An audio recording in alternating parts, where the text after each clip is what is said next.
Hi, I'm Dr. Julie Nelson, and I'm a doctor of Chinese medicine here in Vancouver. So today I want to talk about microneedling. It's basically a form of collagen induction therapy, and we consider it facial acupuncture. And what you're essentially doing is running fine needles over the skin, creating a wound effect. And when you create a wound effect, you are penetrating the epidermis layer. And what happens is you stimulate collagen production, and that's what fills in the fine lines and wrinkles. Now, who and what can microneedling treat? Well, for starters, it's an anti-aging thing. So if you're looking at an alternative to Botox and you've got fine lines, especially here or here, and you want to fill them in, it's a great application for that. If you've got crow's feet, those fine wrinkles that are forming around here, great. Large pores on the nose or large pores, acne scarring. If you have a lot of puckering above your upper lip, it fills that in. And then we also use it for hair regeneration on eyebrows. Yes, I've seen some great results there from an instructor, Michelle Gellis. And then we can also use it on stretch marks. And if you've got dark marks, dark spots like melasma, it also fills that in. And we also like it on the neck and the décolleté. So if you've got a lot of wrinkles happening here, or you've got a lot of sun damage here and brown spots, it's a great application for that. What does the procedure involve? Okay, because it's microneedling, because we're using a pretty aggressive treatment, what we like to do is we like to start off with numbing cream. So what happens is when patients come in, we sit down, we discuss what their objectives are, what's brought them to this point.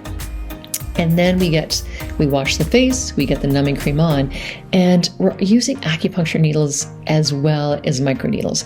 So while we're waiting for the numbing cream to take effect, and it's usually about 15 to 20 minutes, I like to also treat other conditions in the body that might be affecting the complexion on the face. So for example, if somebody comes in and they're super pale, we'll look at things like diet and are they getting enough iron and blood-producing things in their diet?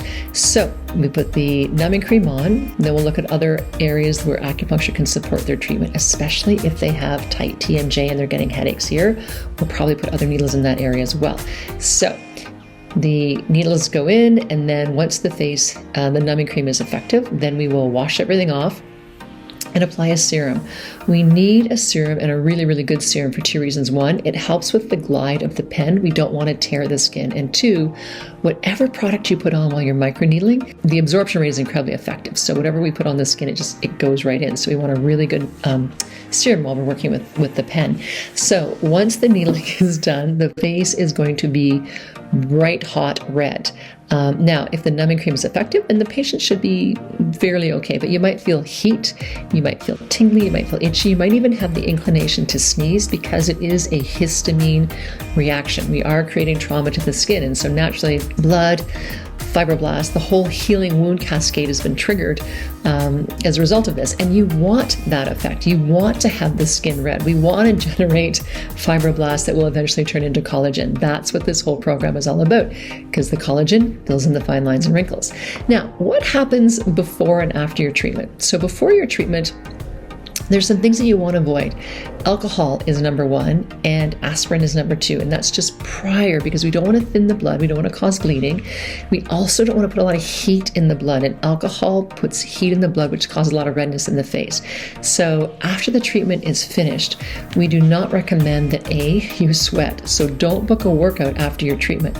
We want to keep the skin clear and free of any thing that can irritate it. And sweat irritates it, because you're going to sweat, it's going to get itchy, you're going to rub it, and then we're going to cause more irritation. We want to keep the area clean. So we also need to keep the skin out of the sun.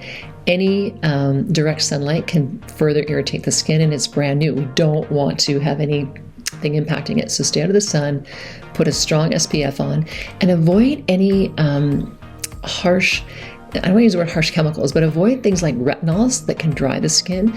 Avoid any exfoliants that have a gritty texture. So for the first 7 days post microneedling, you want to really, really be gentle with your skin. You want to nourish your skin. We like hyaluronic acid, so hyaluronic acid moisturize, and lots of water. And avoid anything that's going to dehydrate the skin or irritate the skin. Alcohol, sunlight, those types of things are probably the main things.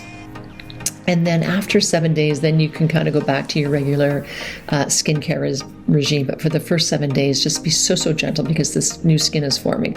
Now, a couple of things. Who does not qualify or who should not be having microneedling done? Number one, if you're pregnant, it's too stimulating for the face. There's a lot of chi and blood in the face, and we do not recommend any form of facial acupuncture if you're pregnant. Number two, if you're undergoing cancer or radiation. Three, if you have raised sebaceous cysts. So if you have really bad acne, you've got those really the red and the heavy raised bumps, we would do regular needling around those areas rather than do the micro pen. It's just not recommended, but regular needling and then looking at the underlying cause of this is where acupuncture can really benefit you. If you have cold sores, facial acupuncture, whether it's microneedling or regular facial acupuncture, can also stimulate cold sores. I've had patients that have undergone it successfully and had not had anything flare up, but you just need to know that that is a possible side effect. With the microneedling, it takes about 2 weeks to start to see some effect because, again, it's an inside-out job. So the collagen takes a while to form and it takes a while to plump up the skin. So it's not immediate like Botox is. And then you should only do microneedling once a month. It is a strong procedure. It is much stronger, say, for example, than a procedure that I do regularly in clinic, which is derma rolling. Derma rolling, again, does the same puncturing of the skin. It's not as strong, and this is a fixed setting. So I think this derma roller is 1 millimeter, whereas with microneedling, we can go a lot deeper into the skin and hit some deeper areas, especially around the cheek. But with derma rolling, you can do this about once a week, once every 10 days. With microneedling, you should only do it once a month. And then you probably need about 5 or 6 treatments once a month. You can do nano needling, which is like a gentler form of microneedling in the off weeks, I guess, if you will. But microneedling should only be done once a month. So if you have any questions, feel free to reach out. You can direct message me, julienelsonpcr@gmail.com, or you can go to my website, julienelsonTCM.com, and I am happy to answer any questions you might have.